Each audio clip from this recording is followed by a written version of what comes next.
Salve, salve, muito bom dia, eu sou o Teco Medina, hoje é 21 de outubro e esse é o Próxima Ação, o podcast de notícias e investimentos do Santander. Toda semana eu trago para vocês uma análise original e contundente das principais notícias do Brasil e do mundo, e juntos vamos descobrir como elas interferem na sociedade, na economia e, é claro, na sua carteira de investimentos.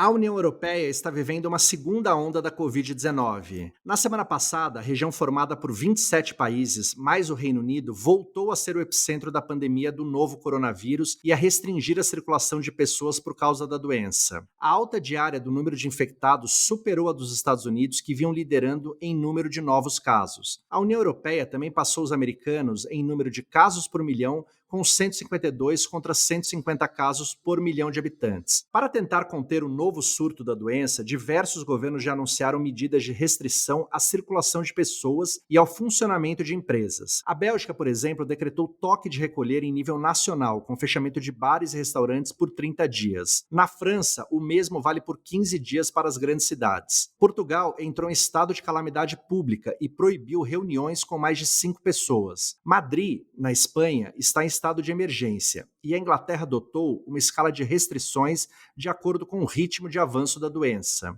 Mas tem havido uma resistência maior a medidas com impacto econômico. Cidades da Inglaterra como Manchester, por exemplo, questionam o aumento do nível de restrição para o mais severo e pedem mais incentivos econômicos para os afetados pela nova paralisação. O receio dos governos nacionais é que, com a proximidade do inverno no hemisfério norte, a situação saia do controle e os sistemas de saúde fiquem mais uma vez saturados. Um estudo recente da Universidade de Connecticut, nos Estados Unidos, indica que, caso não haja distanciamento social ou uma vacina, a tendência é que os casos de coronavírus aumentem no inverno e diminuam no verão, por causa da radiação ultravioleta e da temperatura. A segunda onda do Covid-19 na Europa é um lembrete de que, apesar do afrouxamento das restrições, o mundo ainda vive uma pandemia. Mesmo que o número de mortes tenha parado de crescer na mesma proporção que o número de novos casos registrados, os números ainda são bastante altos. Com isso, muitas pessoas continuam em auto-isolamento, com receio de retomar suas atividades normais. Enquanto isso não acontecer, é pouco provável que a economia volte aos níveis pré-pandemia. No Brasil, apesar da proximidade do verão e da queda do número de mortes e de novos casos, acontece o mesmo. E com a nova onda afetando a economia europeia, o país pode acabar sofrendo consequências econômicas por tabela. O receio com a segunda onda foi um dos responsáveis por queda nas bolsas asiáticas e europeias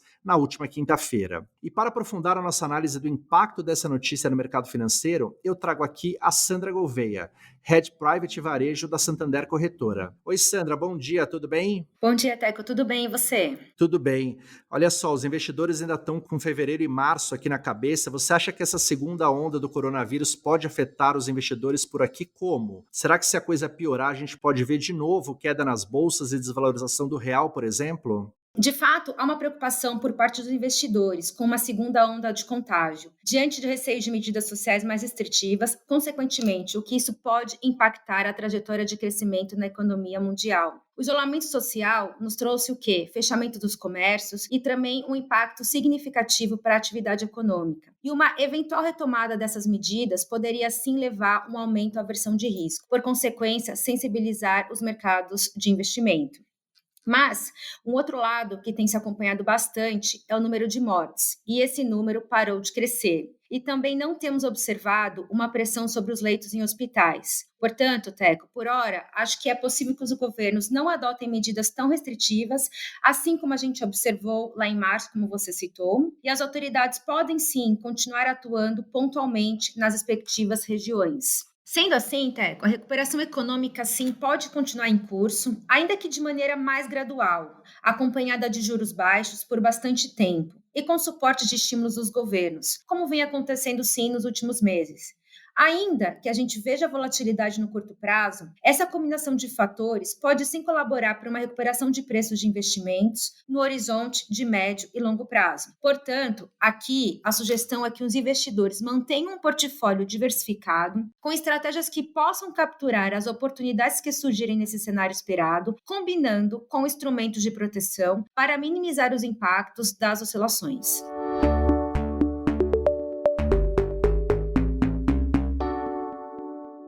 O governo paulista pretende usar um conjunto de 19 projetos de concessões e parcerias público-privadas, as chamadas PPPs, para reativar a economia do estado no pós-pandemia. O anúncio foi feito pelo governador de São Paulo na sexta-feira passada. O objetivo é que os projetos que já haviam sido anunciados comecem a sair do papel nos próximos 2 anos. A expectativa de investimento é de cerca de 36 bilhões de reais. A lista de projetos inclui 2 linhas de metrô, hidrovias, rodovias no litoral, aeroportos regionais e um trem ligando a capital paulista a Campinas. Há também projetos em segurança, educação, parque e lazer como o Zoológico, o Jardim Botânico e o Ibirapuera. No lançamento, o governador disse que alguns dos projetos já têm investidores estrangeiros interessados em participar, como o do trem entre São Paulo e Campinas, orçado em 1,4 bilhão de dólares. Para levantar o que falta para os outros, o governo pretende iniciar este ano um tour virtual de apresentação e, em 2021, fazer apresentações presenciais lá fora. A expectativa é que essas obras gerem milhares de empregos. A liquidez no mercado internacional está alta. Isso quer dizer que grandes investidores têm dinheiro em caixa e precisam encontrar bons projetos para fazê-lo render. Com as taxas básicas de juros muito próximas de zero ou mesmo negativa no mundo desenvolvido, cresce a atratividade de países em desenvolvimento como o Brasil, onde as taxas de retorno costumam ser mais altas. Dependendo da modelagem dos projetos, existem boas chances de que São Paulo consiga captar ao menos parte do que o governo do estado pretende. Já seria uma injeção de ânimo na indústria da construção, grande empregadora. Vale lembrar que o orçamento do governo federal para infraestrutura em 2021 será de 8,1 bilhões. No médio prazo, as obras de infraestrutura do pacote tendem a melhorar as condições de competitividade das empresas do estado, que tem a principal economia do país. Sandra, quais investimentos tendem a ser afetados positivamente por um pacote de concessões como esse do governo paulista? Olha, Teco, quando falamos em investimentos em renda variáveis, esses sim são mais suscetíveis a esse tipo de notícia. Mas, após a confirmação dos projetos e dos vencedores, podem se surgir oportunidades muito atraentes quando se fala em renda fixa, como as debêntures de infraestrutura. Lembrando que são investimentos que são isentos de IR.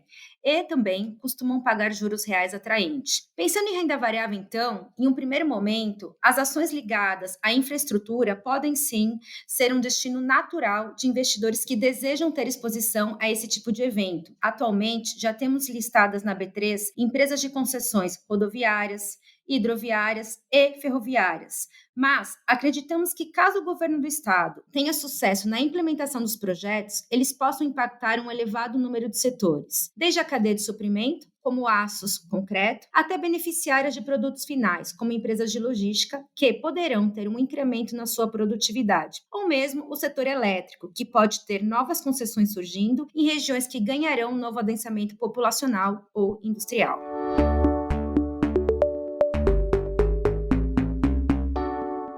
Você já ouviu falar da chinesa Ant Group? Bom, se você ainda não ouviu, talvez ouça muito em breve.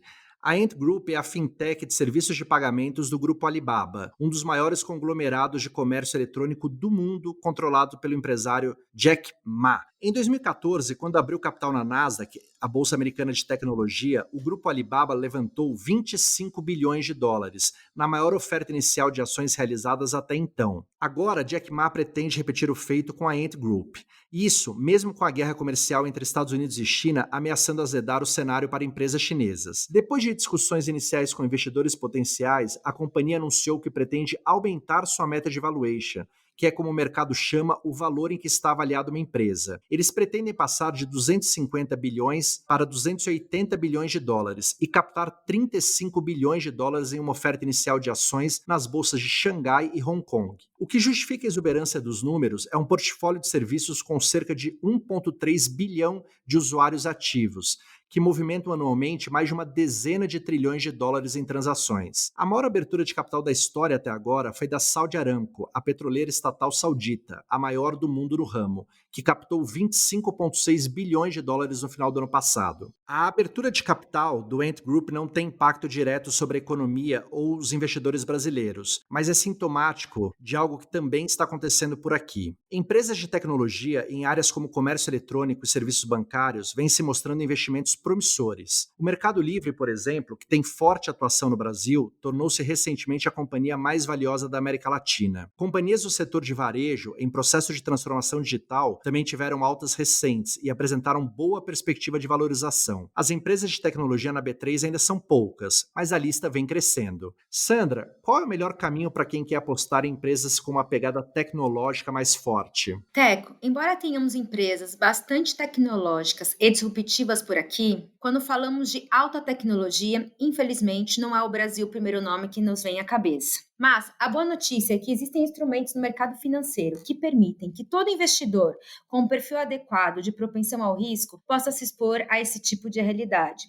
Diria para você, então, que existe, pelo menos, duas formas de ter esse tipo de alocação em seu portfólio, a direta e a indireta. A direta consiste em adquirir ações de empresas de tecnologia, geralmente asiática ou norte-americana, como fabricantes de celulares, desenvolvedoras de softwares, enfim, uma infinidade de setores. Para isso, é possível investir em BDRs, que são certificados, lastreados nessas ações emitidas no exterior, mas que são negociadas aqui na B3.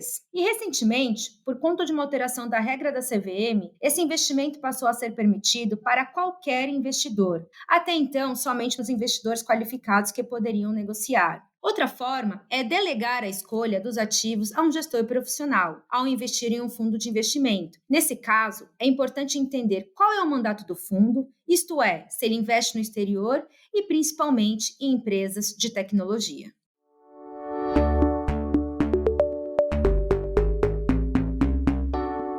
Hoje é dia 21 de outubro e eu sou Teco Medina e esse foi o Próxima Ação. Toda semana eu trago para vocês uma análise original e contundente das principais notícias do Brasil e do mundo. E juntos vamos descobrir como elas interferem na sociedade, na economia e, é claro, na sua carteira de investimentos. Tenham todos um bom dia e até a semana que vem.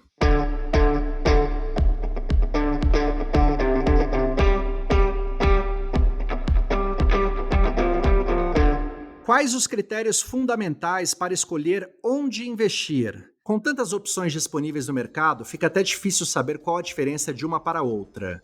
Qual vai se adequar melhor ao seu perfil? Qual vai te trazer maior praticidade na hora de investir? É claro que também é importante levar em conta o talento dos especialistas e a boa análise do cenário. Mas seja qual for o seu perfil de investidor, recomendo que a solidez, a confiança, a diversidade de produtos e o conhecimento do mercado sejam fatores que pesem na hora de escolher onde você vai deixar o seu dinheiro. Seja qual for sua estratégia, o Santander trabalha duro todos os dias para trazer os investimentos mais adequados ao seu perfil. E ao meu. E ao de todo mundo que quer buscar sucesso no mercado financeiro. Se você ainda não faz parte desse time, você acaba de conhecer seu mais novo parceiro a longo prazo. Investir no Santander é a sua próxima ação.